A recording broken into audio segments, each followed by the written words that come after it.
తాకట్టులో ఉన్న బంగారాన్ని విడిపించి ఆ రోజు ఆన్లైన్ రేటుకే మేము కొంటాం. Sharma gold company. నమస్కారం, వెల్కమ్ టు సుమన్ టీవీ. ఇవాళ మనతో పాటు ప్రణవానంద ప్రభుజీ ఉన్నారు. సుమన్ టీవీ ప్రేక్షకులకు ఎంతో సుపరిచితులు వారు. ప్రత్యేకించి ఆ శ్రీకృష్ణ పరమాత్ముడి గురించి, వారి లీలల గురించి అనేక మాధ్యమాల్లో వారు చెప్పే విధానం కానీ, వారు చెప్పినటువంటి ప్రవచనాలు, వారి మాటలు విని ఎంతోమంది వాళ్ళ జీవితాల్లో చాలా మార్పులు చేసుకున్నారు. అయితే ఎప్పుడు సాధారణంగా ఇంటర్వ్యూ లాగానే వారితో కార్యక్రమం ఉండేది. అయితే ఇప్పుడు కొంతమంది వారిని కొన్ని ప్రశ్నలు అడగాలని ఇష్టపడ్డారు. అయితే వాళ్ళలో కొంతమందిని మేము సెలెక్ట్ చేసాం. ఎంతో మంది వారితో మాట్లాడాలని తాపత్రయపడ్డారు, మమ్మల్ని అడిగారు వారి నెంబర్ అని చెప్పి. అయితే కామెంట్స్ రూపంలో వాళ్ళు అడిగిన క్వశ్చన్ ఎప్పుడు నేను ప్రణవానంద ప్రభుజీ ముందు ఉంచేదాన్ని. బట్ ఇప్పుడు డైరెక్ట్గా అడిగేందుకు కొంతమంది ఆడియన్స్తో పాటు ఈ కార్యక్రమాన్ని ఏర్పాటు చేశాం. ఒకసారి ప్రభు గారితో మాట్లాడి, అలాగే వీరందరితో పాటుగా అసలు ఈ కార్యక్రమం ఎలా ఉండబోతుందో ఆద్యంతం మీరు తిలకిస్తారని ఆశిస్తూ ఈ కార్యక్రమాన్ని ప్రారంభిద్దాం. హరే కృష్ణ ప్రభుజీ, ఎలా ఉన్నారు? చాలా సంతోషం. చాలా రోజుల తర్వాత మాట్లాడుతూ ఉన్నాము. మీరు కూడా చాలా బిజీగా ఉన్నారని విన్నాము. అలాగే వివిధ దేశాలలో కృష్ణ భక్తి గురించి, అలా కృష్ణుడి లీలల గురించి మీరు ప్రవచనాలు ఇస్తూ ఉన్నారు. ఆస్ట్రేలియా వెళ్ళి ఉన్నారు రీసెంట్గా, తెలుసుకున్నాము. ఎలా ఉంది మీ ప్రస్తుతం మీ జర్నీ, ఎలా సాగుతోందండి? చాలా బిజీగా సాగుతుంది. ఒక ప్రోగ్రామ్ తర్వాత ఇంకో ప్రోగ్రామ్, ఒక ప్లేస్ తర్వాత ఇంకో ప్లేస్, ట్రావెలింగ్ ఎక్కువగా అవుతుంది అనమాట. సో సమ్హౌ ఇప్పుడు భగవంతుడు ఆ సేవని ఇస్తున్నారు, చేస్తున్నాం. అలాగే ఇవాళ ప్రత్యేకం ఏంటంటేనండి, ఎప్పుడు సింగిల్గా నేను ఉంటాను, ఒక యాంకర్గా నేను కొన్ని ప్రశ్నలు అడుగుతాను, మీరు వాటికి సమాధానాలు ఇస్తూ ఉంటారు. వ్యూవర్స్ అడిగిన కొన్ని క్వశ్చన్స్ కామెంట్స్ రూపంలో ఉన్న వాటిని మాత్రమే మీ ముందు ఉంచాను. కానీ ఇవాళ మీ వీడియోస్ చూసి చాలా వరకు పరివర్తన చెందినటువంటి కొంతమందిని తీసుకొచ్చాను. వీళ్ళు ఏంటంటే చాలా సందేహాలు ఉన్నాయి మాకు, మేము డైరెక్ట్గా ప్రభుజీతో మాట్లాడాలనుకుంటున్నామని ఎప్పటి నుంచో అడుగుతున్న వాళ్ళే. సో అలా కొంతమంది మాత్రమే, చాలామంది అలా నాకు ఎప్పుడు ప్రోగ్రామ్కి వెళ్ళినా, ఈవెన్ నేపాల్కి వెళ్ళినా కూడా మమ్మల్ని చాలామంది పలకరించి మరి అడుగుతూ ఉన్నారు, ఇలా ప్రణవానంద గారితో ఇంటర్వ్యూస్ చేస్తారు కదా, మేము వారితో మాట్లాడాలనుకుంటున్నాం, ఎలా ఎలా అని చాలామంది. బట్ మీ సందేహాలు ఏంటో చెప్పండి, మీ తరపున నేను అడుగుతానని చెప్పి ఎప్పుడు వాళ్ళకి చెప్తూ ఉంటాను. అలా చాలా క్వశ్చన్స్ ఇవాళ నేను ప్రత్యేకంగా అడిగే కన్నా ఇక్కడ ఉన్నటువంటి ఆడియన్స్ ఎవరైతే ఉన్నారో వీళ్ళు అడుగుతారు. మరి స్టార్ట్ చేద్దామండి? తప్పకుండా. అలాగే ముందుగా గురుగారు నమస్కారం, నా పేరు శివ. నా క్వశ్చన్ ఏంటంటే, ఇప్పుడు అనేక టెంపుల్స్కి మనం చాలా డబ్బులు ఇన్వెస్ట్మెంట్ చేస్తాం. ఇప్పుడు టెంపుల్స్కి డబ్బులు ఇన్వెస్ట్ చేసే బదులు ఎంతోమంది వృద్ధాశ్రమాలు ఉన్నారు, హాస్పిటల్స్ ఉన్నాయి, వాటికి డబ్బులు పెట్టవచ్చు కదా, టెంపుల్స్కి ఎందుకు పెట్టాలి? చాలా మంచి ప్రశ్న. ఇప్పుడు రోడ్డు మీద వస్తుంటే చాలామంది అన్నదా వాళ్ళు ఉన్నారు, వాళ్ళకు కూడా పెట్టచ్చు కదా, దీనికి పెట్టే ఇన్వెస్ట్మెంట్. చాలా మంచి ప్రశ్న అడిగారు. మీరు ఎప్పుడైనా ఇదే ప్రశ్న ఎవరైనా మాల్ కడుతున్నప్పుడు వాళ్ళకి వెళ్ళి చెప్పారా? ఎందుకు ఇంత మాల్ కడుతున్నారండి, మీరు ఒక 3,000 కోట్లు 4,000 కోట్లు మీ బిజినెస్లో ఇన్వెస్ట్ చేయటం కంటే చక్కగా అందరికి పేదలకు పనిచేయచ్చు కదా అని మీరు ఎప్పుడైనా అన్నారా? లేదు. ఎవరైనా 1,000 కోట్ల బడ్జెట్ మూవీ తీస్తుంటే, మరి మేము అందరం ఏం పర్వాలేదు, నువ్వు మూవీ తీయకపోయినా పర్వాలేదు, నువ్వు ఆ 1,000 కోట్లు దానం ఇచ్చేయి అని ఎవరైనా చెప్తారా? ఓకే. కానీ కేవలం దేవాలయానికి వచ్చినప్పుడే ఎందుకు మనం పనిచేయాలి? మిగతా ఎవ్వరు పంచినప్పుడు దేవాలయం దేవుడి దగ్గరికి ఎందుకు ఈ ప్రశ్న వస్తుంది? ఇప్పుడు హాస్పిటల్కి వెళ్తే మన రోగాలు, శరీరానికి ఉన్న రోగాలన్నీ హాస్పిటల్ తీసేస్తుంది, అవునా? తీయచ్చు, తీయకపోవచ్చు, కానీ జేబు అయితే ఖాళీ అయిపోతుంది. అవును. కానీ ఆలయానికి వచ్చినప్పుడు, ఆలయము దీన్ని మనం సంస్కృతంలో అన్నామనుకోండి, తెలుగులో కూడా మందిరము అని అంటాం, అంతేనా? హాస్పిటల్ ఎలా అయితే మన శరీరానికి చికిత్స చేస్తుందో, మందిరం మన మనసుకి చికిత్స చేస్తుంది. ఓకే. మీరు ఎప్పుడైనా మీ జీవితంలో ఏదైనా బాధల్లో ఉన్నా, లేదా ఏదైనా కష్టాల్లో ఉన్నా, ఏదైనా మనసు కొద్దిగా ఏమంటాం డిప్రెషన్లో ఉన్నట్టుగా లోగా ఫీల్ అవుతున్నప్పుడు మీరు ఎప్పుడైనా గుడికి వెళ్ళి దేవుడికి దండం పెట్టుకుంటే మీకు మంచిగా అనిపించింది అనే అనుభవం మీకు ఎప్పుడైనా ఉన్నదా? ఉందండి. ఉందా? మీకుందా పర్సనల్గా? దానికోసమే గుడి కావాలి. ఓకే. మందిరము అని అంటే మనస్సుకి చికిత్స చేసే ఒక వ్యవస్థ. ఓకే. ఒక ఆలయం వల్ల, ఇప్పుడు సపోజ్ అయోధ్యలో రామాలయం అనుకుందాం, కొన్ని కోట్ల డబ్బులు కట్టి ఆ అయోధ్య రామాలయం నిర్మాణం అయింది. ఇప్పుడు మీకు ఒకటి తెలిసిన, వరల్డ్లోనే అత్యంత విజిటెడ్ ప్లేస్గా అయోధ్య మందిరం మారబోతుంది. ఎంతమందికి జీవన ఉపాధి, ఎంతమంది కార్మికులు పనిచేశారు, ఎంతమంది ఇంజనీర్లు, ఎంతమంది ఆర్కిటెక్ట్స్, ఎంతమంది బిజినెసెస్ చేస్తున్నారు. ఇప్పుడు ఎయిర్పోర్ట్ వ్యవస్థ, ఎకానమీ ఎంత పెరిగింది అక్కడ. అది కేవలం ఒక మందిరం అనేది ఏదో అవసరం లేని ఇన్వెస్ట్మెంట్ కాదండి. మన అలా ఉండుంటే మన రాజులు అంతంత కష్టపడి ఎందుకు మందిరాలు నిర్మించారు పూర్వకాలంలో? ఓకే. సినిమా థియేటర్ నిర్మించుంటే అయిపోయేది కదా, మనందరం హాయిగా సినిమాలు చూసేవాళ్ళు. సినిమాకి వెళ్ళి చూసి బయటకు వచ్చాక ఏ మోటివేషన్ రాదు, మనకి డిప్రెషన్ వస్తుంది. అనవసరంగా డబ్బులు తగిలేసాం ఈ సినిమాకి అని. కానీ గుడికి వెళ్ళి వచ్చినప్పుడు ఎప్పుడు మనకు అలా అనిపించదండి. మందిరము అని అంటే ఎక్కడైతే భగవంతుడు కొలువై ఉంటారో ఆ స్వామి యొక్క శక్తి, ఒక టెంపుల్. ఇప్పుడు తిరుపతి వెళ్ళారు గీతాంజలి గారు, దర్శనం చేసుకొని వచ్చారు. వెంకటేశ్వర స్వామి హుండీలో డబ్బులు ఇస్తున్నారు. ఎన్ని అద్భుతమైన కార్యక్రమాలు వాటితో చేస్తున్నారు, ఎన్ని లక్షల మందికి అన్నదానం చేస్తున్నారు, ఎన్ని లక్షల మందికి వైద్యం అందిస్తున్నారు, ఎన్ని ఇన్స్టిట్యూషన్స్ నడుస్తున్నాయి, ఎంతమంది ఎంప్లాయీస్ పనిచేస్తున్నారు టీటీడీలో. అవునా కాదా చెప్పండి. కాబట్టి everything has its own role to play. ఇప్పుడు మనం అడిగామనుకోండి, పార్లమెంట్ ఎందుకు తీసేయచ్చు కదా, కొత్త పార్లమెంట్ కట్టడం ఎందుకు, డబ్బులు పంచేయండి. దేనైనా పంచేయచ్చు. ఆ పంచడం మనతో స్టార్ట్ అవ్వాలి. ఇప్పటి నుంచి ఏం చేయాలి అంటే, ఇలా ప్రశ్న అడిగే వాళ్ళందరూ వాళ్ళ జన్మదినోత్సవాలని, యానివర్సరీలని అవి ఇవి చేసుకోవటం ఆపేసి ఫస్ట్ ఆ డబ్బుల్ని పంచండి. దాని తర్వాత భగవంతుడి దగ్గరికి వద్దురు. కానీ మా స్వామి ఏమన్నాడుగా పాపం, ఇలానే నవ్వుతుంటూ ఉంటాడు కాబట్టి అందరు దేవుడిని టార్గెట్ చేయడానికి ప్రయత్నం చేస్తారు. అదే పక్కన వాడికి వెళ్ళి, రే నువ్వు ఇంత పెద్ద బర్త్డే పార్టీ ఎందుకు చేస్తున్నావు, అవసరం లేదు, నీ డాటర్ ఫస్ట్ బర్త్డే చేయటం అని అన్నారనుకోండి, ఇలాగ ఒక్కటి పీకుతాడు. కాబట్టి మనం జాగ్రత్తగా ఉంటాం అక్కడ. కాబట్టి మందిరము అనేది చాలా ముఖ్యమైన ప్రదేశం. మన సనాతన ధర్మానికి కేంద్రం మందిరాలు అన్నమాట. వాటిని చక్కగా మనం నిర్మింపజేయాలి. మందిరం ఏదో భగవంతుడు పూజలు చేసే ఒక ప్లేస్ కాదండి. అది వ్యక్తులు వెళ్ళినప్పుడు ట్రాన్స్ఫర్మేషన్ని కలిగించే ప్లేస్, మార్పుని, మనస్సు యొక్క మార్పు. దాంతోపాటు మీరు చూసారనుకోండి, మందిరంలో సర్వీస్, ఎంగేజ్మెంట్ ఎన్నో ఉంటాయి. కాబట్టి మందిరము అనేది మన సనాతన ధర్మానికి కేంద్ర బిందువు. ఓకేనా? ఓకే, సంతోషం, థ్యాంక్ యూ. చాలా మందిరాలను మనం ఇప్పుడు చూస్తున్నామండి, బాగా డెవలప్ అయినవి. అయితే దీనికి రిలేట్ చేస్తూ చాలామంది ఇంకొక క్వశ్చన్ కూడా అడుగుతుంటారు, అంత పెద్దగా ఆర్భాటంగా ఆలయం కట్టాల్సిన అవసరం ఉంది, ఆలయం కట్టండి కానీ సింపుల్గా కూడా కడితే సరిపోతుంది కదా, ఇంత ఆర్భాటం, అంత హంగు ఆర్భాటాలు ఎందుకు అని అనే వాళ్ళకి మీ సమాధానం? ప్రభుపాదుల వారు అనేవారు, నేను ఒక చిన్న కుటీరంలో కూర్చొని కూడా భజన చేసుకోవచ్చు, కానీ ఒక పెద్ద మందిరం. ఇప్పుడు చూడండి, we want to always expand. ఇప్పుడు సుమన్ టీవీ ఒక్కొక్క చిన్న చిన్న ఊర్లలో కూడా మీరు చేశారు. ఎందుకండి జస్ట్ హైదరాబాద్లో, ఇక్కడ బంజారా హిల్స్, జూబ్లీ హిల్స్లో ఉండే ఒక చిన్న ఆఫీస్లో మేము చేసుకుంటాము, ఎందుకు మనం ఎక్స్పాండ్ చేస్తున్నాం? ఎంత ఎక్స్పాండ్ చేస్తే అంతమంది కనెక్ట్ అవుతారు. కాబట్టి ఆలయం ఎంత వైభవంగా ఉంటే అంతమంది వస్తారు, అంతమందికి ఒక ఉపాధి దొరుకుతుంది. ఇప్పుడు బై నాట్ ఓన్లీ భగవంతుడికే చిన్నది ఇచ్చి మనం ఎందుకు విల్లా కొనుక్కోవాలని చూస్తున్నాం? రాముడేమో చిన్న ఆలయంలో ఉండాలి, మనం మాత్రం 5 bedroom, 6 bedroom, 8 bedroom, 1 floor houses start అయిపోయాయి ఇప్పుడు. అది మనకు కావాలి. మరి మనం లగ్జరీని సాక్రిఫైస్ చేసుకోలేకపోతున్నా, కానీ రాముడికి మాత్రం చెప్తున్నావు, అయ్యా నువ్వు ఆల్రెడీ 500 సంవత్సరాలు టెంట్లో ఉండు, ఇంకా నువ్వు అలానే కంటిన్యూ అయిపో, మేము మాత్రం హ్యాపీగా మేము 3 bedroom, 6 bedroom ఫ్లాట్ కొనుక్కొని ఉంటాము. దట్ ఈస్ నాట్ ఫేర్ కదా. కాబట్టి మనకి బెస్ట్ భగవంతుడికి ఇవ్వాలి. యథా తరోర్ మూల నిచేచనేన తృప్యంతి తత్స్కంద భుజోపశాఖ అని భాగవతం చెప్తుంది. ఇప్పుడు చూడండి, ఒక చెట్టు పెరగాలి అంటే మొదట్లోకి నీళ్లు పోయాలి. పోసారనుకోండి, చెట్టు ఆటోమేటిక్గా పెరుగుతుంది కదా, పూలు వస్తాయి, కాయలు వస్తాయి, పండ్లు వస్తాయి. భగవంతుడు ఈ జగత్తుకి మూలం. ఆ స్వామికి మనం సేవ చేయగలిగితే, ఆ స్వామికి కానీ మనం మంచిగా ఫెసిలిటీ ఏర్పాటు చేయగలిగితే, జగత్తుకి మొత్తం కూడా మంచి ఫెసిలిటీ ఏర్పాటు అవుతుంది. అది సీక్రెట్. కాబట్టి ఎలా అయితే మొదల్ని కాపాడుతామో అలా ఆలయాన్ని, భగవంతుడిని కాపాడాలి. అది మన అందరి బాధ్యత. కరెక్ట్. చాలా చక్కగా వివరించారు. నమస్కారం అండి, నా పేరు మహేష్. యాక్చువల్గా మీరు అన్నారు మాల్స్ కట్టడము, మాల్స్ కట్టే బదులు పేదలకు పంచిపెట్టండి ఆ డబ్బులు, అది అని సంథింగ్ ఏదో చెప్పారు. బట్ మాల్స్ అనేది బిజినెస్, గుడి కూడా బిజినెస్. గుడి భక్తులకి బిజినెస్ కాదు, కానీ గవర్నమెంట్కి బిజినెసే కదా. హుండీలలో డబ్బులన్నీ తీసుకొని స్టేట్ బడ్జెట్లో చూడట్లేదా? మీకు వచ్చే సదుపాయాలన్నీ ఎక్కడి నుంచి వస్తున్నాయి? భక్తులు భగవంతుడి కోసం సమర్పణ చేసిన డబ్బులన్నీ వీళ్ళు తీసేసుకొని చేస్తున్నారు. కాబట్టి for a devotee, for a bhakta మనకేమి సంబంధం లేదు, ఆలయం లేదు, భగవంతుడి యొక్క సేవ జరుగుతుందా, భగవంతుడికి అన్ని ఉపచారాలు జరుగుతున్నాయా, స్వామి దగ్గర ప్రవచనములు జరుగుతున్నాయా, ఎంతమంది వచ్చారు, జీవితంలో ఎంతమంది మార్పు చెందింది, దానికోసం ఆలయం ఉన్నది. ఆలయం ఒక హాస్పిటల్. మనం ఎప్పుడైనా ఇంత పెద్ద హాస్పిటల్ ఎందుకు కడుతున్నారు అని అంటామా? ఎందుకంటే పేషెంట్లు అంతమంది ఉన్నారు కాబట్టి పెద్ద హాస్పిటల్ కావాలి. మనసుకి, రోగానికి చికిత్స. మేము ఇటీవల ఆస్ట్రేలియాలో ఉన్నప్పుడు అక్కడ ఎంత పర్ఫెక్ట్ తెలుసా మీకు? ఎడ్యుకేషన్ ఫ్రీ, మెడిసిన్, ఎటువంటి మెడికల్ ఫెసిలిటీ అన్నీ ఫ్రీ, ఏ ఆపరేషన్ అయినా ఏది కావాలన్నా అన్నీ ఫ్రీ. ఎవడు హారన్ కొట్టాడు, హారన్ 11 రోజులు నాకు హారన్ వినిపించలేదు. ఇండియా ఇప్పుడు మేము ఇక్కడ ఆఫీస్కి వచ్చేటప్పుడు నాకు తెలిసి ఇలాంటి హారన్ చూసాడు అనుకోండి, వాడు కళ్ళు తిరిగి పడిపోతాడు ఆస్ట్రేలియా వాడు.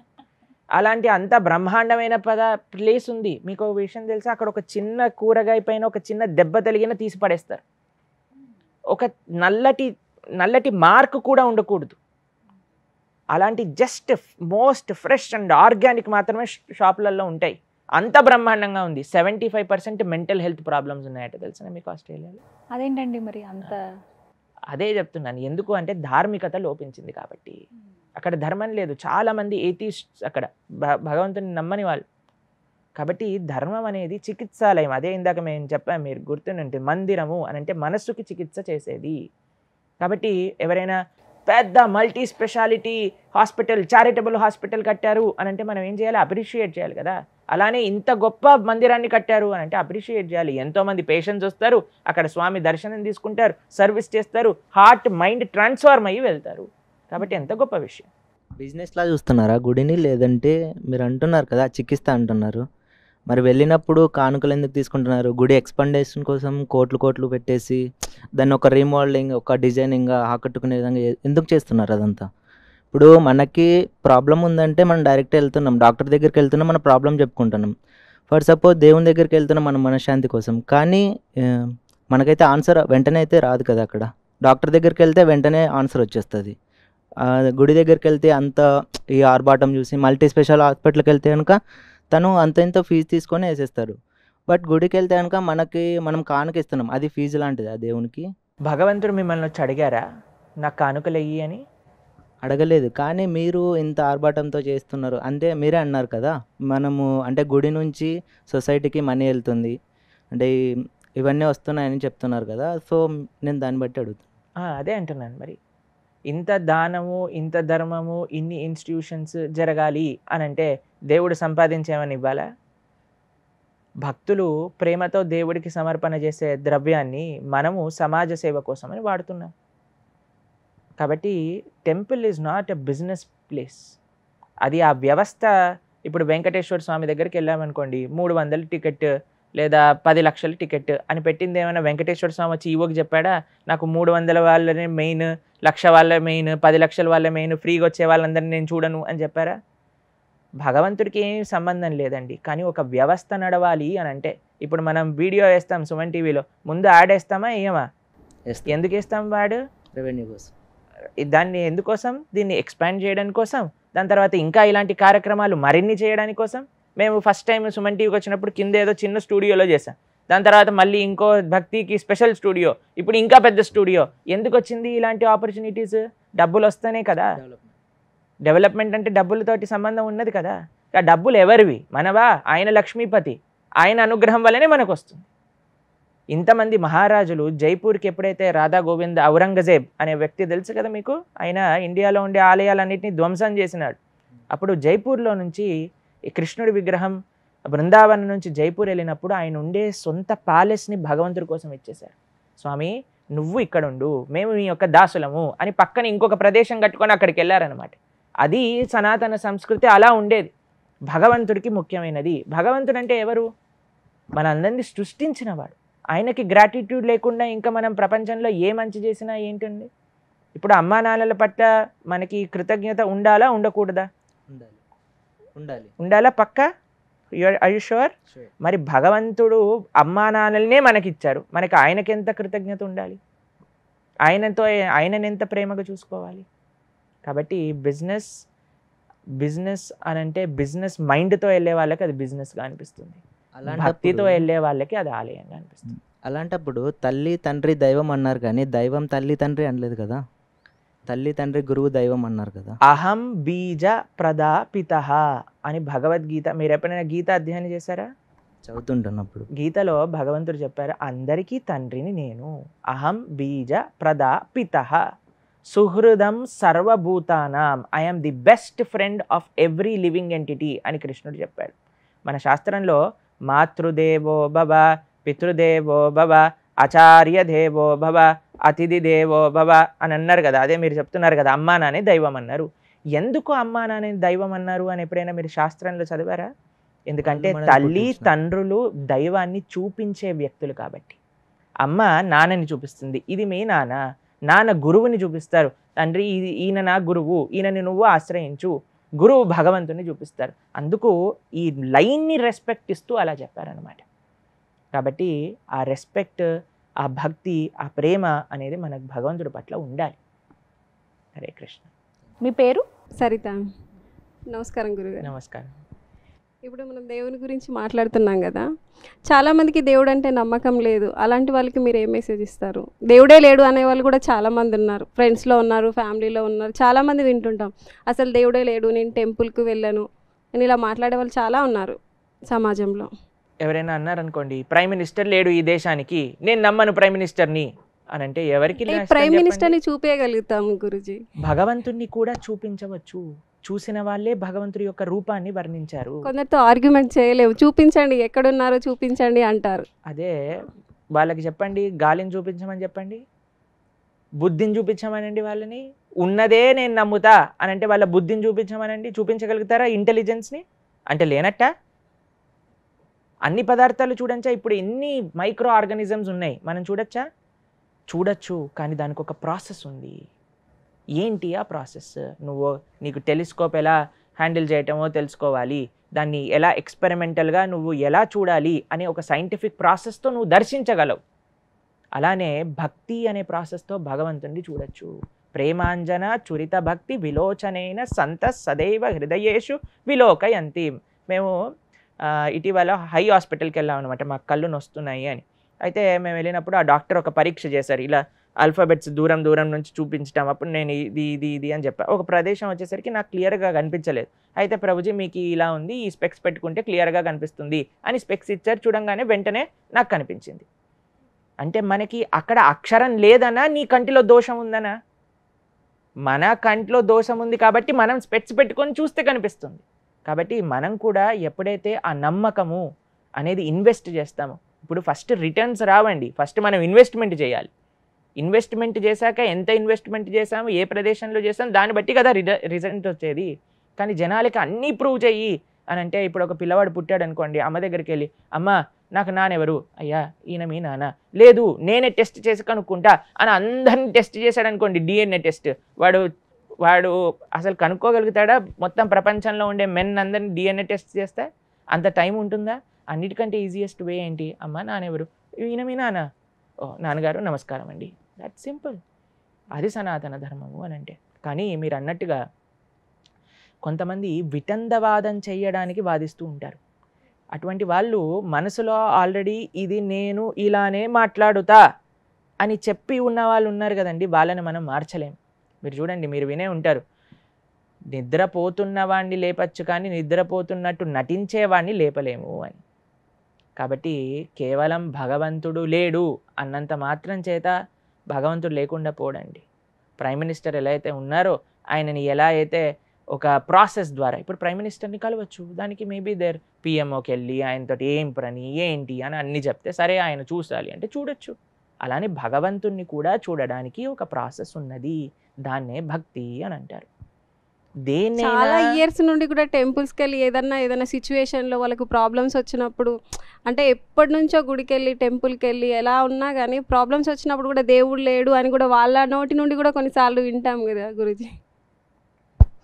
అదే బిజినెస్ ఫెయిల్ అయిపోయింది అనుకోండి, ఏం చేస్తాం మనం? బిజినెస్ మార్చేసినట్టు మనకి ఆ భావన, దేవుడు మన సేవకుడు కాదు, మనం భగవంతుడి సేవకులు. మీరేమంటారు? దేవుడు మన సేవ చేయాలా, మనం భగవంతుడి సేవ చేయాలా? మీకు ఏమనిపిస్తుంది? మనం భగవంతుడి సేవ చేయాలి. కరెక్ట్ కదా?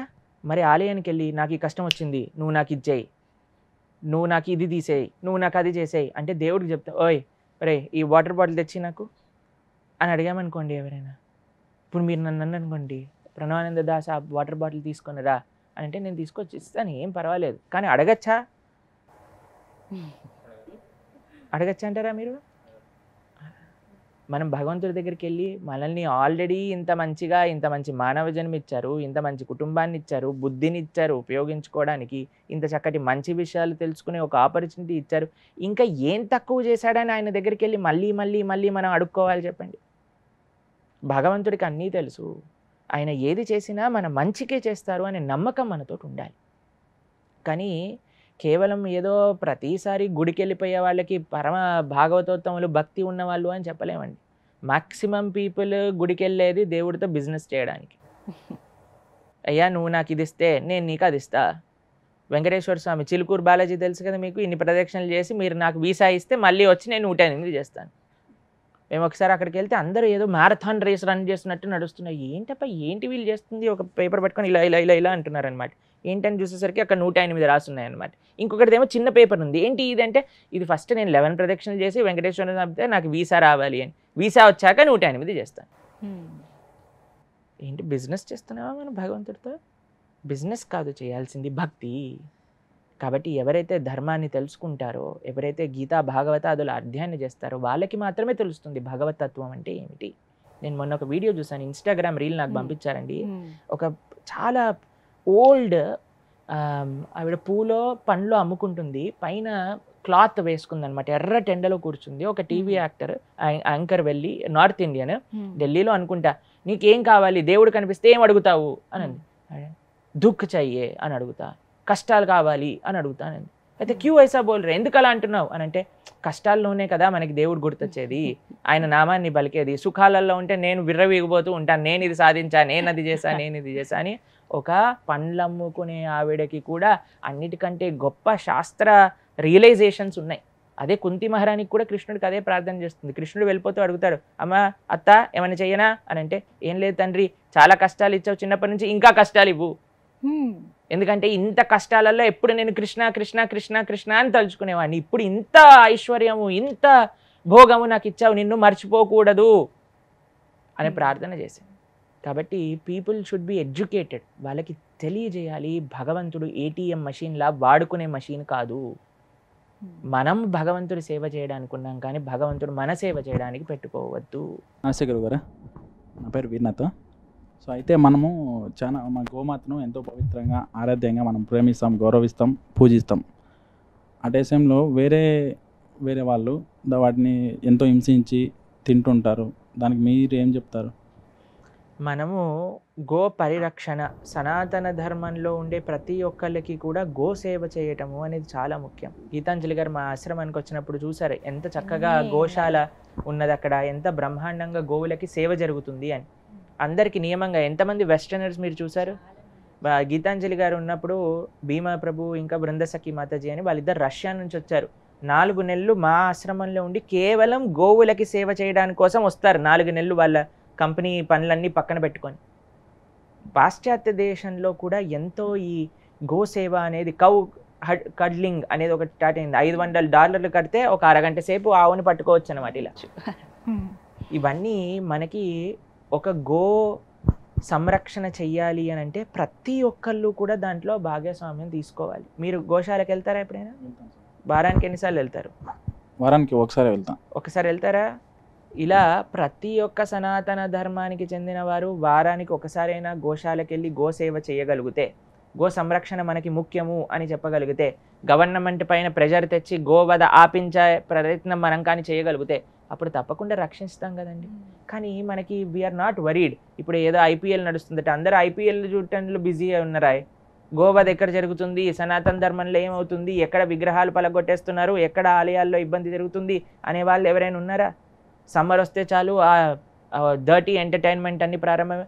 ఎందుకు మేము డర్టీ ఎంటర్టైన్మెంట్ అంటున్నాం అంటే, ఎంత టైం వేస్ట్ అవుతుంది, దాంతోపాటు ఎంత ఎనర్జీ వేస్ట్ అవుతుంది. మీరు చూడండి, మేము కాలేజ్లో చదువుకునేటప్పుడు ఎప్పుడైతే ఈ ఐపీఎల్ మ్యాచెస్ ఉండేవో పిల్లలందరూ బెట్టింగ్స్ పెట్టేవాడు. దాంట్లో ఎంత డబ్బులు లాస్.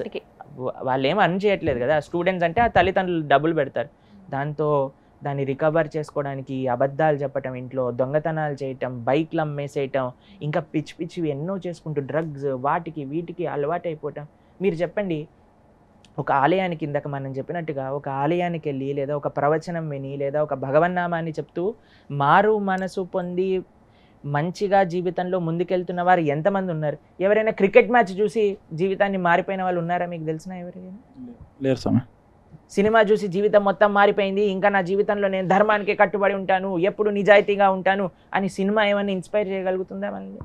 కానీ ఒక్క ప్రవచనం వినటం వల్ల, మేము గీతాంజలి గారికి తెలుసు మన ప్రోగ్రామ్స్ వినటం వల్ల, మంచి విషయాలు వినటం వల్ల ఎంతమంది జీవితాలలో మంచి మార్గంలోకి ముందుకెళ్తున్న వాళ్ళు, ఎంతమంది సూసైడ్ వరకు వెళ్ళి ఆ ఆలోచన మానుకొని మళ్ళీ తమ జీవితంలో ఉండే బాధ్యతలను సిన్సియర్గా తీసుకున్న వాళ్ళు మనకి 100,000 మంది తెలుసు. కాబట్టి ఒక మంచి పని, ఒక మంచి ప్రవచనం, ఒక మంచి ఆలయం, ఒక మంచి వ్యవస్థ, ఒక సంరక్షణ, మనందరం హిందూ సనాతన ధర్మానికి సంబంధించిన వాళ్ళందరూ కలిస్తే తప్పకుండా గోవధ అనేది మనం ఆపగలుగుతాము. కానీ దాంట్లో ఫస్ట్ స్టెప్ ఏంటో తెలుసా? మనకి గోవుల యొక్క ఇంపార్టెన్స్ తెలియటం. ఇప్పుడు మనం ఇంతమంది ఉన్నాం, ఎంతమంది ఇక్కడ వారానికో 10 రోజులకో గోశాలకు వెళ్ళి గోసేవ చేసేవాళ్ళు ఎంతమంది అంటే ప్రశ్నార్థకమే. అదొక నియమంగా పెట్టుకోవాలి. కాబట్టి ఎంత మనం గోవుకి రెస్పెక్ట్ ఇచ్చి, ఎంత మనం గోవుకి సేవ చేయగలిగితే, మన సాయశక్తుల మీడియా పనిచేయాలి, సాధువులు పనిచేయాలి, జనాలందరూ పనిచేయాలి, అందరూ టుగెదర్గా పనిచేస్తే అప్పుడు మనం గవర్నమెంట్లో మార్పు అనేది తీసుకొని రాగలుగుతాం అనమాట. అందుకే మంచి గవర్నమెంట్ అవసరం మనకి. ఎవరైతే ధర్మానికి కట్టుబడి ఉంటారో, ఎవరైతే ధర్మం కోసం కనీసం ఆలోచిస్తున్నారో అటువంటి వాళ్ళని మనం ఎన్నుకోగలిగితే మన సనాతన ధర్మం ముందుకెళ్తుంది. లేకపోతే మన అందరం చేతులు ముడుచుకొని చూడాల్సి వస్తుంది ప్రపంచంలో ఏం జరగబోతుంది అని. అంటే గోవధకు శాశ్వత పరిష్కారం లేదంటారా? ఉంది. హిందూ జాగరూకం అవ్వాలి, హిందువులు మేల్కోవాలి. ఎప్పుడైతే హిందువు మేల్కొంటాడో అప్పుడు గోవధ తప్పకుండా నిషేధింపబడుతుంది, గో సంరక్షణ అనేది జరుగుతుంది. మీరు ఇందాక ఒక మంచి మాట అన్నారు ప్రభుజీ, ఎంతో కొంత సమయమైనా మనం గడపగలిగితే బాగుంటుంది అని. వారానికి ఒక్కసారి కానీ, వారానికి 10 రోజులకి 15 రోజులకి కమ్సే కమ్ 1 మంత్లో ఒక్కసారైనా రండి గోశాలకి. ఎన్ని గోశాలలు ఉన్నాయి. మేము చిన్నప్పుడు మేము ఇంటర్మీడియట్ చదువుకునేటప్పుడు మా ఇంటి పక్కనే గోశాల ఉండేదన్నమాట. ప్రతిరోజు వెళ్తూ ఉండేవాళ్ళం. అక్కడ లక్ష్మి, సరస్వతి 2 ఆవులు ఉండేవి. వాళ్ళిద్దరికి రోజు మేము ఏదో ఒకటి తినిపించటము, తర్వాత అక్కడ ఉండే క్లీనింగ్ చేయటం, ఏదో ఒకటి. మేము ఆ టైంకి కానీ రాకపోతే అవి ఇలా రెస్ట్లెస్ అయిపోయావు అనమాట. మనం చూడంగానే పరిగెత్తుకుంటూ వచ్చేసేది మన దగ్గరికి. అలా గోసేవ చేసుకుంటాము అని అందరూ ఒక సంకల్పం ఉందనుకోండి, మరి తప్పకుండా ఆ సంరక్షణ అనేది జరుగుతుంది. కాబట్టి first change should come from with in కదా. ఫస్ట్ మనం ఒక్క అడుగు ముందుకేస్తే దాన్ని చూసి భగవంతుడు కూడా రెసిప్రొకేట్ అవుతారు మనతో పాటు. ఖచ్చితంగా ప్రయత్నిస్తాం రోజు. మేము కూడా వారానికి ఒకసారో 10 రోజులకు ఒకసారో గోశాలకు వెళ్ళి గోసేవ చేసుకుంటాం. చాలా మహద్భాగ్యం. నమస్కారం. నమస్కారం గురూజీ, నా పేరు సంగవి. నేను చాలా టెంపుల్స్కి వెళ్తుంటాను. సో ఏంటంటే అక్కడికి వెళ్తే విఐపి టికెట్ ఒకటి ఉంటుంది, నార్మల్ టికెట్ ఒకటి ఉంటుంది కదా సార్. నార్మల్ పర్సన్స్ వెళ్ళడానికి అది 100 విఐపి టికెట్ వాళ్ళకి తొందరగా దర్శనం అవుతుంది, నార్మల్ పర్సన్స్ వాళ్ళకి తొందరగా దర్శనం కాదు. దానికి ఏమన్నా చెప్పగలుగుతారా? మనము కొన్ని ఆలయాల్లో ఆ వ్యవస్థ ఉన్నది, వీ కెనాట్ డినై ఇట్. ఇప్పుడు వెంకటేశ్వర స్వామి దగ్గరికి వెళ్ళామనుకోండి, 300 రూపాయలు స్పెషల్ దర్శనం టికెట్ ఉంటుంది. తర్వాత సామాన్యులు వస్తారు, నడకదారి వాళ్ళు వస్తారు. ఇప్పుడు భగవంతుడి దృష్టిలో అందరు సేమే అండి. ఆయన ఏమి వీళ్ళు 300 వల్ల ఇంకో ఎక్స్ట్రా కృపిస్తా, వీళ్ళు నడుచుకుంటూ వచ్చారా పర్వాలేదులే వీళ్ళని లాస్ట్ చూస్తా, అలా ఉండదు కదండి. స్వామి ఎప్పుడు సేమ్ అనుగ్రహం, అందరికీ ఒకటే విధంగా భగవంతుడు భావన ఉంటుంది. కానీ ఒక వ్యవస్థ, ఇప్పుడు కొంతమంది మేము ఫ్రీ దర్శనానికి వెళ్ళినప్పుడు కొంతమందిని అడిగాం, మీకు ఏదన్నా అంటే ఎందుకోసం మీరు ఫ్రీగా దర్శనం చేసుకుంటున్నారు, 300 టికెట్లు ఎందుకు కొనుక్కోలేదు? మాకేం పర్వాలేదండి, మేము లైన్లో హాయిగా గోవిందనామాలు చెప్పుకుంటాం, ఇక్కడ వేడివేడిగా బిసిబల్లి బాత్ ఇచ్చారు, ఇప్పుడే తిన్నాం, మేము కాఫీ తాగాం, టాయ్ తాగాం, ఇక్కడ పిల్లలు పడుకున్నారు, నేను కూడా పడుకుంటాను, రేపు పొద్దున్న లేచి స్నానం చేసి దర్శనానికి వెళ్తాం. అంటే మీకేమి కష్టం కలగట్లేదు కదా? కష్టమేముంది, ఇంత బ్రహ్మాండంగా ఉంది, దేవుడి సన్నిధిలో గలపగలుగుతున్నాము అని కొంతమంది చెప్పినారు నాకు. దాంతోపాటు కొంతమందికి ఇబ్బంది అవుతుంది. సపోజ్ కొంతమంది ఫస్ట్ విఐపీలు అందరినీ పంపించేశారు, దాని తర్వాత ఇది. ఈ వ్యవస్థ ఎక్కడ లేదు చెప్పండి? మీరు ఎప్పుడైనా క్రికెట్ చూడడానికి వెళ్ళారనుకోండి, విఐపీ సీట్లను ఉంటాయి, ఫ్రంట్ కారిడార్ సీట్లను ఉంటాయి. సినిమా థియేటర్కి వెళ్ళారా మీరు? రిక్లైనర్ సీట్లు ఉంటాయి, బాల్కనీ థియేటర్ సీట్లు ఉంటాయి. అందరికంటే తక్కువ పెట్టిన వాడి ఫస్ట్ సీట్ ఇస్తాడు, వాడు ఇలా చూడాలి సినిమాని. అందరికంటే ఎక్కువ కాస్ట్లీ టికెట్స్ అన్ని కొద్దిగా వెనకాల ఉంటాయి, అక్కడ నుంచి హ్యాపీగా వాడు రిలాక్స్ అయ్యి చూస్తూ ఉంటాడు. అన్ని చోట్ల ఉన్నది కదా ఈ సిస్టమ్. ఆ సిస్టమ్ని మరి దేవుడి దగ్గర ఎందుకు అన్యాయం కదా అని చాలామందికి మనసులో బాధ వస్తుంది. కానీ మీరు చూసారనుకోండి, కొంతమందికి సమయం ఉంటుంది, కొంతమందికి డబ్బులు ఉంటాయి, కొంతమందికి త్వరగా దర్శనం కావాలని ఉంటుంది, కొంతమంది వాళ్ళు చేసే సర్వీసెస్, ఇప్పుడు పొలిటీషియన్స్ ఉంటారు, వాళ్ళు ఎంతసేపు అని లైన్లో ఉంటారు, వాళ్ళకి ఇంకా బిజినెస్లు ఉంటాయి కదా, ఏం చేయాలి అని. కానీ ఒక ఓవరాల్ మంచి మూడ్, అని అంటే మీకు కొన్ని ఆలయాల్లో దక్షిణాది ప్రదేశాలలో అలా విఐపి టికెట్స్ ఉంటాయి. మీరు పూరి జగన్నాథ్ వెళ్ళారా ఎప్పుడైనా? అందులో విఐపి లేడు, ఎవ్వడు లేడు, అందరిని వేసి తొక్కేయటం అంతే. అక్కడ ఏం తారతమ్యం ఉండదు, ఎవడు వచ్చినా అదే లైన్లో వెళ్ళాలి, అదే లైన్లో బయట రావాలి. మేము అయోధ్య రామ మందిర ప్రతిష్టకు ఉన్నాం మేము అక్కడ. ఆ రోజు జనవరి 22వ తారీఖున ఆ రోజు దర్శనం వెళ్ళే సమయానికి మేము మళ్ళీ బయటకు వస్తామా లేదా తెలియని పరిస్థితిలో ఉండే మేము. అలా అందరూ ఒకటే దారి, విఐపి లేరు, ఎవరు లేరు. వివిఐపి పెద్ద పెద్ద వాళ్ళు 30 సెక్యూరిటీ పెట్టుకున్న వాళ్ళు వచ్చిన వాళ్ళు కూడా అయ్యా రామ ఈసారి మిమ్మల్ని చూడలేము, ఈ రష్కి నెక్స్ట్ టైం వస్తాము అని చెప్పి వెళ్ళిపోయిన వాళ్ళు తెలుసు. రామాయణ సీరియల్లో ఎవరైతే రాముడి పాత్ర చేశారో ఆయనకి దర్శనం కలగలేదు ఆ రోజు. అంత సామాన్య ప్రజలందరూ కూడా అలా ఆలయంలోకి వెళ్ళిపోయి అలా బయటికి వెళ్ళిపోయి. ఇప్పటికీ కూడా కొన్ని ఆలయాల్లో లేవు, కొన్ని వ్యవస్థలు ఉన్నాయి. అది కరెక్టా రాంగా అని అంటే కొన్ని విధాలుగా చూస్తే అది రాంగ్, కానీ కొన్ని విధాలుగా చూస్తే అది కరెక్ట్. కొంతమందికి సమయం ఉంటుంది, వాళ్ళు దర్శనం కోసం స్పెండ్ చేస్తారు. కొంతమందికి డబ్బులు ఉన్నాయా, నేను ఉండలేను, త్వరగా దర్శనం చేసుకోవాలి, చేసుకుంటారు. అలాగే వికలాంగులకి సపరేట్ లైన్ ఉంది తిరుమలలో, వాళ్ళు తొందరగా ఎవరెవరి కన్వీనియన్స్ బట్టి వాళ్ళు. ఈ వ్యవస్థలో కొద్దిగా అలాంటి తప్పులు ఉండొచ్చు, కానీ భగవంతుడి దృష్టిలో తప్పు ఉండదండి. ఆయన విఐపి దర్శనంలో కళ్ళు కొద్దిగా ఇలా పెద్దగా చేసి, ఫ్రీ దర్శనంలో కొద్దిగా కళ్ళు చిన్నగా చేసి, ఆయన ఏదో బిజీగా పద్మా వీళ్ళు ఫ్రీ వాళ్ళే, పద్మావతి నువ్వు చెప్పు, అలా ఏమి ఉండదు ఆయన దగ్గర. ఎవరొచ్చినా అలానే నవ్వుతూ ఉంటారు, ఎవరొచ్చినా అదే అభయహస్తాన్ని ఇలా పట్టుకొని ఉంటారు, అందరికీ ఒక విధంగా ఆశీర్వదిస్తుంటారు. కానీ మీకు ఒక విషయం చెప్పనా అండి, కష్టపడిన వాళ్ళకి ఇంకొక రవ్వ ఎక్కువ కృపనే భగవంతుడు అందిస్తాడండి.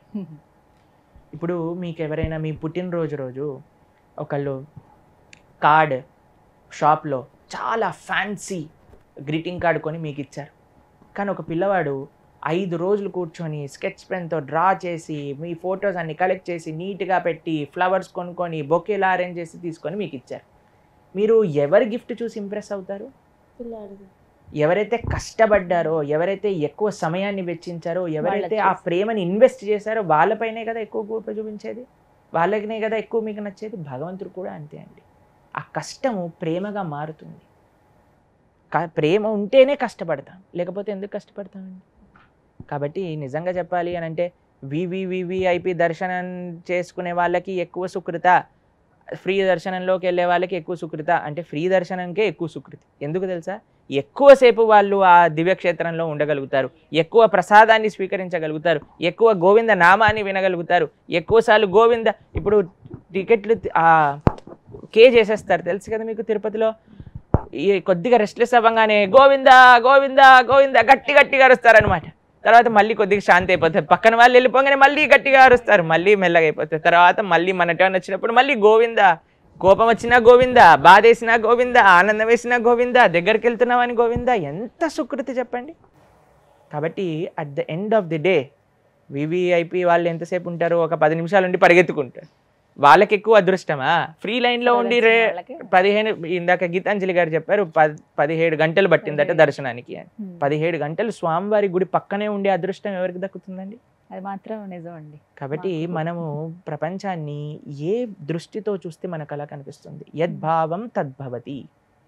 కానీ మన మనసులో కానీ ప్రతి దాంట్లో పాజిటివ్ అవుట్లుక్ కానీ ఉండగలిగితే మనకి ప్రతి విషయంలో కూడా మంచి కనిపిస్తుంది. అంటే దేవుడి ముందు అందరూ ఒకటే, ఆయనకి అందరూ 110 పేదైనా దానికి ఆయన.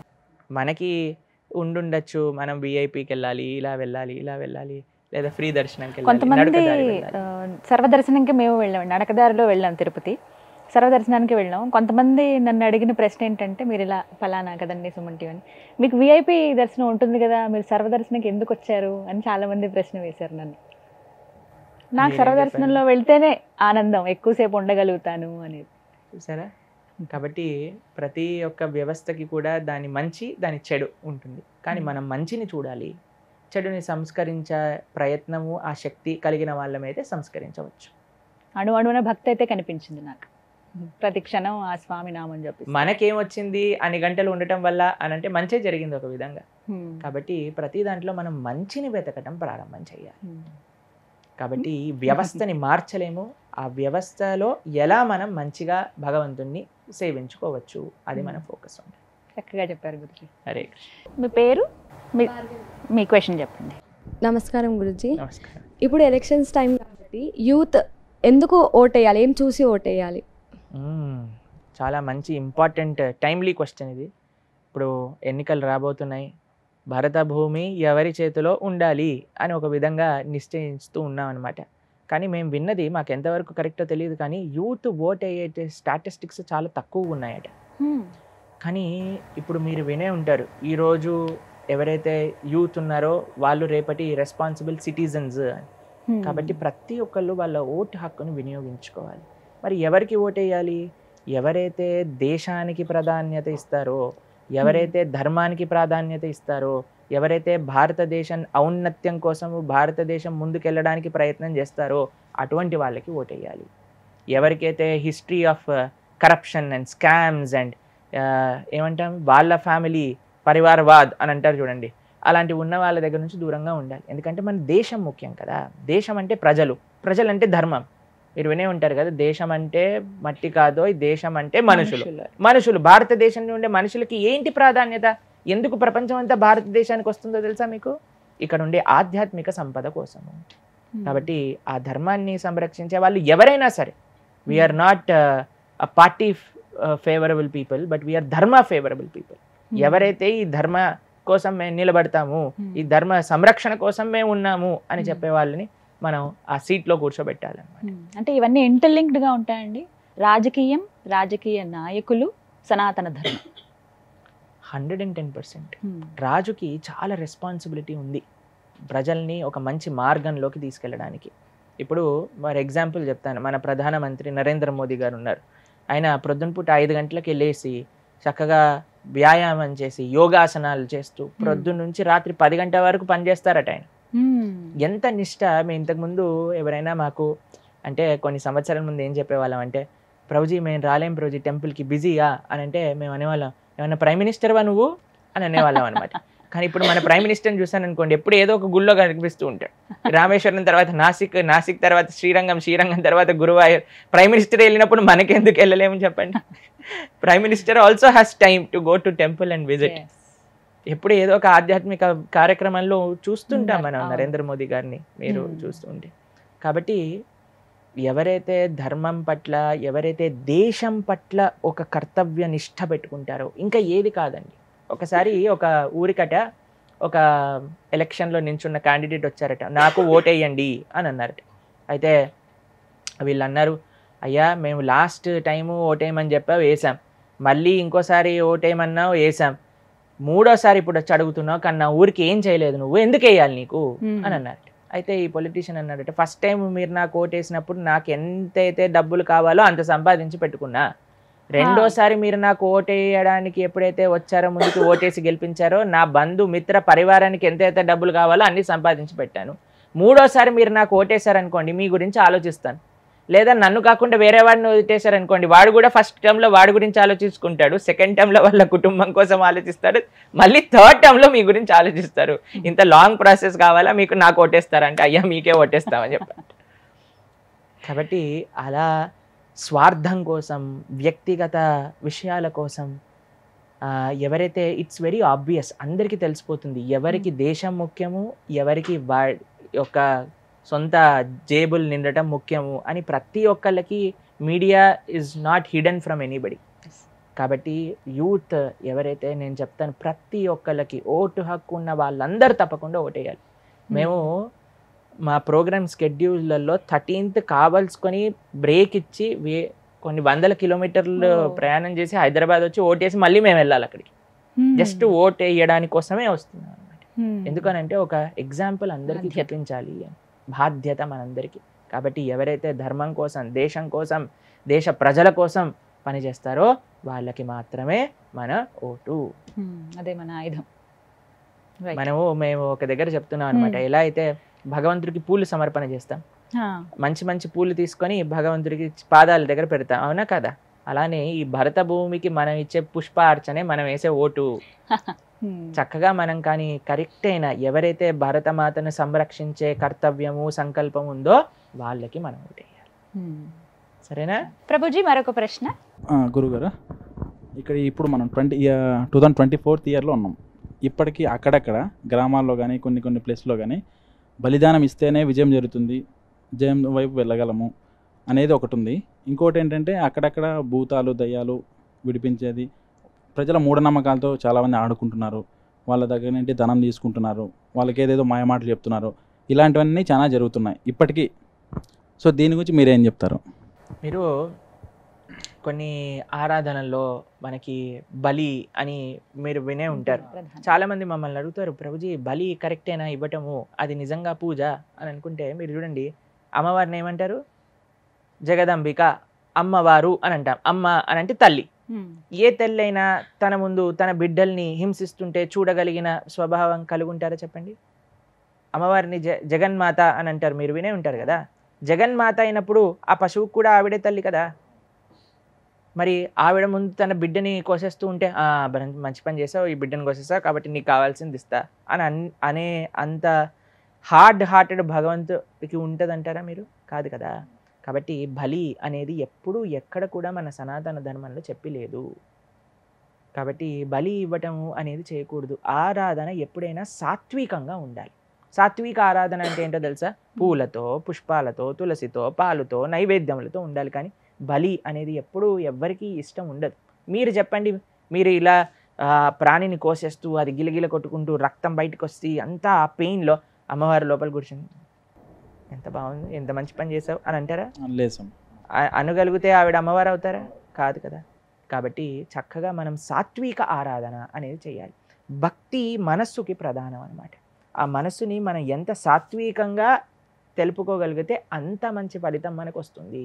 రెండో విషయం అడిగారు మీరు, భూతాలు ప్రేతాలు తొలగించటం పేరుతో అని. ఇప్పుడు భగవంతుడిని నమ్ముకున్న వాడికి ఎటువంటి కష్టాలు రావు. భూతాలు ప్రేతాలు ఇలాంటివన్నీ ఇబ్బంది పెట్టవన్నమాట.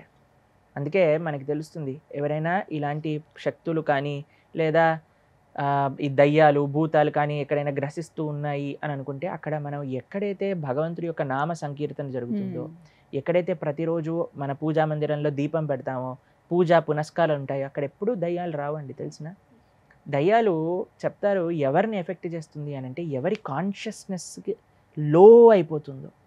అంటే చెడు ఎప్పుడు కూడా డార్క్నెస్లో ఉండటం అన్నీ. ఒకరు చెప్పారు మాకు, ప్రభుజీ ప్రొద్దున నుంచి మాకు ఒక అలవాటు అండి, దయ్యం సినిమాలు చూస్తాను, రాత్రి ఏమో పడుకున్నప్పుడు చాలా భయం అవుతుంది, అప్పుడు నేను కృష్ణ కృష్ణ అనుకుంటే కృష్ణుడు కాపాడట్లేదు, నా భయం పోవట్లేదు అని. నేనన్నా ఒకసారి నీ మంచం కింద చూడండి, అప్పుడు మీకు తెలుస్తుంది ఎవరున్నారు అని. అదేంటి మీరు కూడా నన్ను ఇలా భయపడుతున్నారు అంటే, ప్రొద్దున నుంచి నువ్వు దయ్యాల సినిమాలు చూస్తావా, రాత్రి కృష్ణుడు వచ్చి కాపాడాలా, ఆయనకి ఇంకేం పని లేదా? ఫస్ట్ దయ్యాల సినిమాలు చూడటం ఆపేసాయి భయపడకుండా ఉండిపోవడానికి. కాబట్టి ఎక్కడైతే నెగిటివిటీ మీరు చూసే ఉంటారు సినిమాలలో, ఎక్కడైతే పాడుబడిన కోటలు ఉంటాయి, దాంట్లో మనం వెళ్ళి అడ్వెంచర్ పూర్వకంగా తీసుకుంటే దయ్యం అనుకుంటుంది, ఓ వీడు నా కోసం వచ్చాడు అని మన దగ్గరకు వస్తుంది. అంతేకాని మనం ఎప్పుడు పాజిటివ్ ఎన్వైరన్మెంట్లో ఉండగలిగితే, తిలకం పెట్టుకొని, ఇప్పుడు చాలామందికి ఫ్యాషన్ ఏంటంటే బొట్టు వాళ్ళకి అనిపిస్తుంది, బొట్టు పెట్టుకుంటే ఏమవుతుంది, అరే ఎవరేమంటారు. మేము కాలేజ్లో ఇంజనీరింగ్ చదువుకునేటప్పుడు నిర్మొహమాటంగా బొట్టు పెట్టుకొని వెళ్ళేవాళ్ళం స్కూల్కి, కాలేజ్కి. అయితే పొడుగు బొట్టు పెట్టుకొని వెళ్ళేవాళ్ళు. మాకు ఎప్పుడు ఎవరు ఏమనలేదు, మమ్మల్ని ఎవ్రీబడి వుడ్ రెస్పెక్ట్ మా కట్టుబాటుని చూసి. తర్వాత ఒకసారి మేము ఏదో తొందరలో ఉన్నాం, ఎగ్జామ్ ఉంది, నేను బొట్టు పెట్టుకోలేకపోయాను అనమాట. అయితే మాకు క్రిస్టియన్ టీచర్ ఉండేది, ఆవిడ where is that red line on your face అని అడిగేది అనమాట. బొట్టు ఏంటి ఈరోజు పెట్టుకోలేదు అని అంటే, ఏదో హరిలో వచ్చేసి no no no no you should put that red thing always అని అనేది అనమాట మమ్మల్ని. కాబట్టి మనం ఎవ్వరికి భయపడాల్సిన అవసరం లేదండి. ఎంత మనం పాజిటివ్, మన ఎన్వైరన్మెంట్ని ఎంత నీట్ అండ్ క్లీన్, ఎంత వైబ్రెంట్ అండ్ లైట్ఫుల్ మన మనస్సు ఎక్కడైతే ఉంటుందో, ఎక్కడైతే మనసు భగవంతుడి యొక్క నామాన్ని చెప్పే మనసు ఉంటుందో ఎప్పటికీ రాదు. ఒకసారి మా ఆచార్యులు ఒకరి దగ్గరికి, శ్రీ ప్రభుపాదుల వారి దగ్గరికి ఒక భూతం వస్తుంది అనమాట. ఒకసారి ఆయన జస్ట్ హరికృష్ణ మహామంత్రం చెప్పంగానే ఆ భూతం వెళ్ళిపోతుంది. కాబట్టి ఎక్కడైతే భగవన్నామం ఉంటుందో అక్కడ ఎప్పుడు కూడా నెగిటివ్ ఎనర్జీ అనేది పని చెయ్యదు. కాబట్టి కానీ మనం చాలామంది మోసపోతూ ఉంటారు భయంతో. కానీ అటువంటిది చైతన్యం అనేది కావాలి మనకి. గ్రామ లెవెల్లో కూడా మనం ఏదైతే ఇప్పుడు బాగానే మనం మాట్లాడుకుంటున్నాం, చాలామంది చూస్తూ ఉన్నారు, కానీ గ్రామాల్లోకి వెళ్ళి కూడా ఆ చైతన్యాన్ని మనం నింపాలి. నిజంగా మాకు ఆ కోరిక చాలా రోజుల నుంచి ఉంది. మేము ఒక ప్రణాళిక కూడా చేసాం మా మనసులో. ఏంటి అని అంటే శ్రీకృష్ణ చైతన్య యాత్ర అని తెలంగాణలో ఉండే ప్రతి ఊరికి మనం వెళ్ళి అక్కడ ఉండే వాళ్ళందరితో మాట్లాడి అక్కడ హిందువులను చైతన్యపరచాలి అనే ఒక సంకల్పం ఉంది. ఇంకా భగవంతుడు చూడాలి ఎప్పుడు మనల్ని నెరవేరుస్తారో. ఎందుకంటే గ్రామాలలో ఒక రకమైన ఆధ్యాత్మిక చైతన్యం రావటం చాలా ముఖ్యం ఇప్పుడు సనాతన ధర్మపరంగా. మిగతా వాళ్ళందరూ గ్రామాలను ఎత్తుకు వెళ్ళిపోతున్నారు ఆల్రెడీ, కానీ మనం వెళ్ళటం లేట్ అవుతుంది అని నా పర్సనల్ ఒపీనియన్. కానీ డెఫినెట్లీ కృష్ణుడి యొక్క దయ ఉంటే తప్పకుండా ఫ్యూచర్లో ఆ ప్రోగ్రామ్ అనేది నెరవేరాలనే కోరుకుంటున్నాం ప్రభుజీ. మీరు కూడా ఒక తప్పకుండా హ్యాండ్ వేయాలి దాంట్లో. అది మా అదృష్టంగా భాగ్యంగా భావిస్తామండి. ధన్యవాదాలు. హరే కృష్ణ. గురూజీ, ఇప్పుడు సహజంగా ఇంట్లో అందరూ దేవునికి ఉపవాసం ఉంటారు. సాటర్డే అని ట్యూస్డే అని ఉపవాసం ఉంటారు. ఇప్పుడు ఉపవాసం ఉండడం వల్ల మన ఉన్నట్టు దేవునికి అనుగ్రహం మనపైన ఏమైనా ఉంటుందా? ఫస్ట్ ఉపవాసము అంటే ఏంటో తెలుసుకోవాలి. ఓకే. ఉపవాసం, ఉప అంటే దగ్గరగా, వాసము అంటే ఉండుట. ఎవరికి దగ్గరగా ఉండుట అని అంటే భగవంతుడికి దగ్గరగా ఉండుట. ఇది ఉపవాసం యొక్క ప్రయోజనం.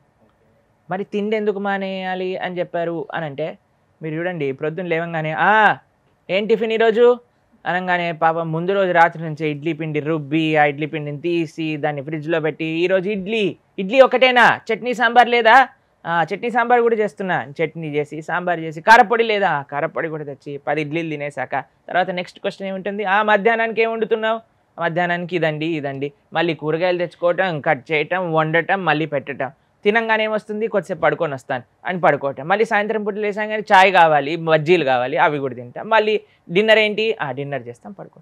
ఎంత సమయం రోజుకి ఈ తిండి గోలలో పోతుంది తెలుసా మీకు? ఈ తిండిని కొద్దిగా ఒక్కరోజైనా దూరం పెడితే మనకి ఇంత సమయం మిగులుతుందో. రే ఇంత సమయం ఏంటి, ఈరోజు ఏం లేదా నాకు చేయడానికి, ఏం లేదయ్యా నువ్వు మానేసింది తిండి మాత్రమే, ఇంత సమయం మిగిలిపోతుంది మనకి. కాబట్టి ఉపవాసం యొక్క మెయిన్ ప్రయోజనం ఏమిటి అని అంటే ఏదో ఒక పొద్దు ఉండటమో తిండి మానేయటమో కాదు. ఉపవాసం యొక్క మెయిన్ ప్రయోజనం భగవంతుడికి దగ్గరగా ఉండుట.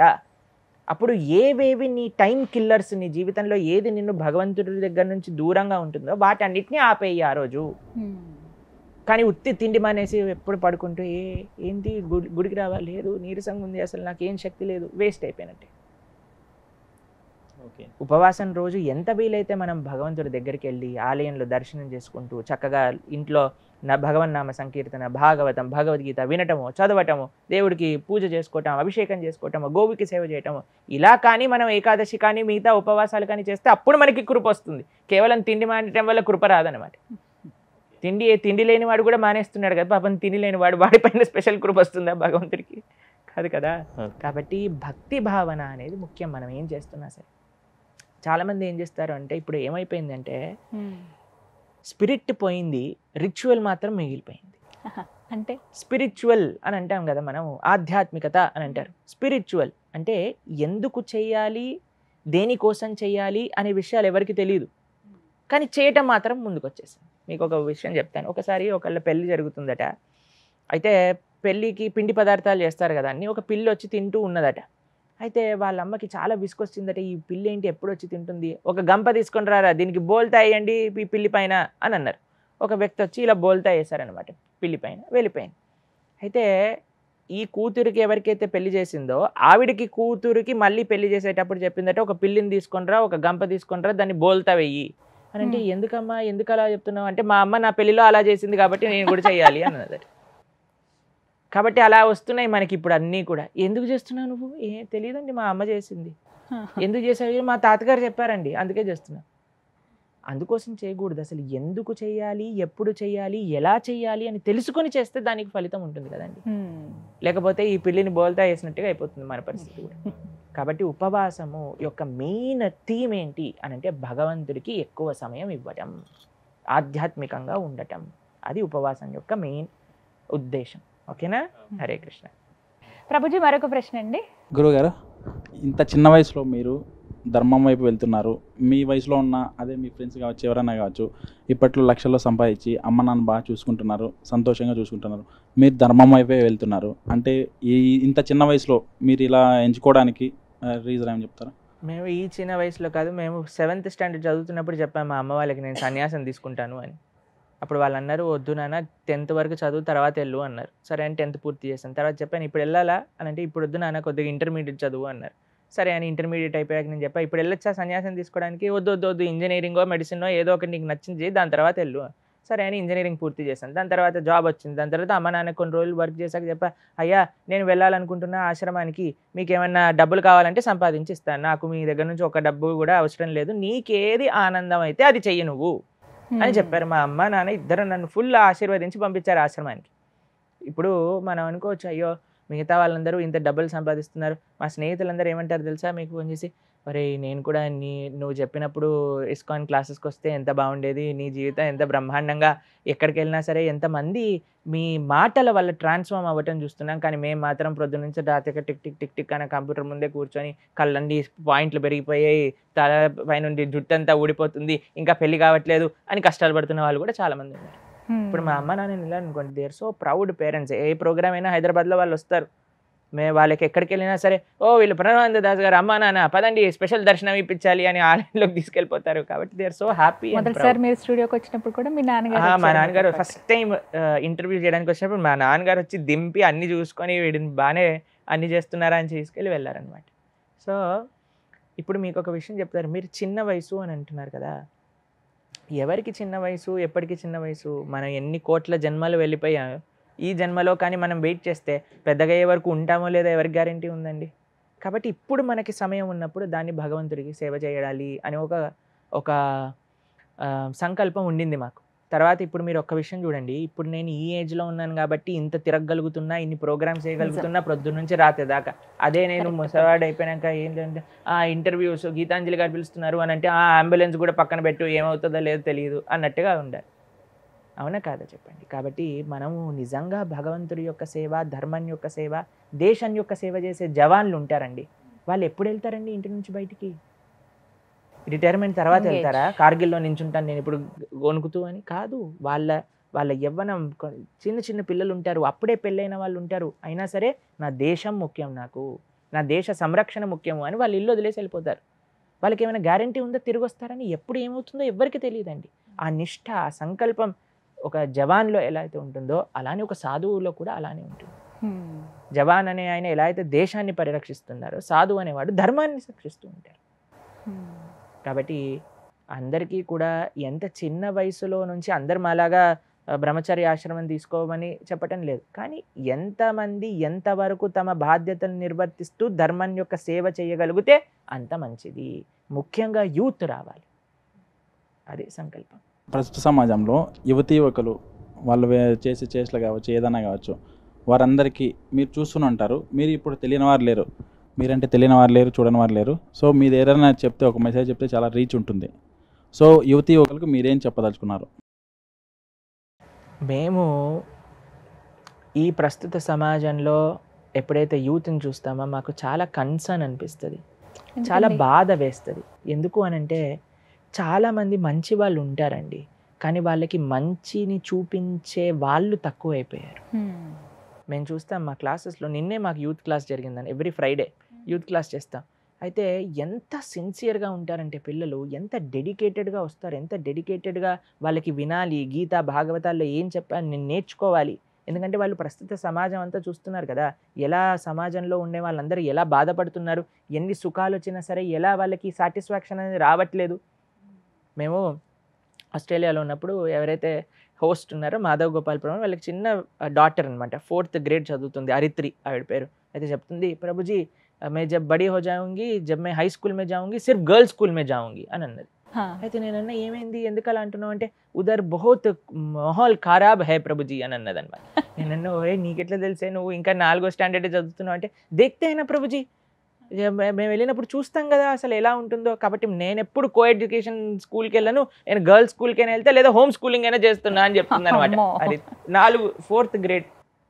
కాబట్టి సరి అయిన మార్గంలోకి వెళ్తే మనం సేఫ్గా ఉంటాము, కానీ తప్పుడు దారి పెట్టుకున్నాం అనుకోండి, కొన్నిసార్లు మీకు తెలుస్తుంది, రైలు పట్టాలు మధ్యలో ఏదైనా తెగిన ప్రదేశం ఉందనుకోండి, అలాంటి రైల్లో మనం ఉన్నాం అనుకోండి, రైలు బోల్తా పడిపోయినవి, యాక్సిడెంట్ అయినవి ఎన్నో ఇన్సిడెన్సెస్ మనం చూస్తూ ఉంటాం. కాబట్టి మనం రాంగ్ ట్రాక్, రాంగ్ ట్రైన్లో ఎక్కకూడదు. మనం జస్ట్ మంచి వాళ్ళ యొక్క సాంగత్యంలోకే సజ్జన సంగతి రేఖ భవతి భవార్నవ తరణే నౌక అని అంటారు. జస్ట్ మీరు గుడ్ అసోసియేషన్ అని ట్రైన్ ఎక్కాలి చాలు, అది జాగ్రత్తగా మనల్ని తీసుకెళ్తుంది. కాబట్టి యువతి యువకులకి మేము ముఖ్యంగా ఇచ్చే సందేశం ఏంటి అంటే, మీరు ఎన్ని ట్రై చేసినా సరే, ఎక్కడ ఆనందం కలుగుతుంది అని ఎంత బ్రతికినా సరే, భగవంతుడి దగ్గర ఉండే ఆ సుఖము, సంతోషము, నిష్ఠ, సర్వీస్లో ఉండే నిష్ఠ, సర్వీస్లో ఉండే సాటిస్ఫాక్షన్ తీసుకోవటంలో ఉండదు. మీరు సేవ చేయండి ధర్మానికి, దేశానికి, ఒక సర్వీస్ మోటివేషన్తో, సెల్ఫ్లెస్నెస్ అనేది కానీ మీరు ఏర్పరచుకుంటే మీరు తప్పకుండా ఒక మంచి భారతదేశ సిటిజన్ అవ్వే అవకాశాలు ఉన్నాయి. దేశానికి, ధర్మానికి కాంట్రిబ్యూట్ చేసే ఒక అవకాశం ఉంటుంది. ఓకే, హరే కృష్ణ. సుమన్ టీవీలో మీ పర్సనల్ అండ్ బిజినెస్ ప్రమోషన్స్ కోసం కింది నెంబర్కి కాంటాక్ట్ చేయండి.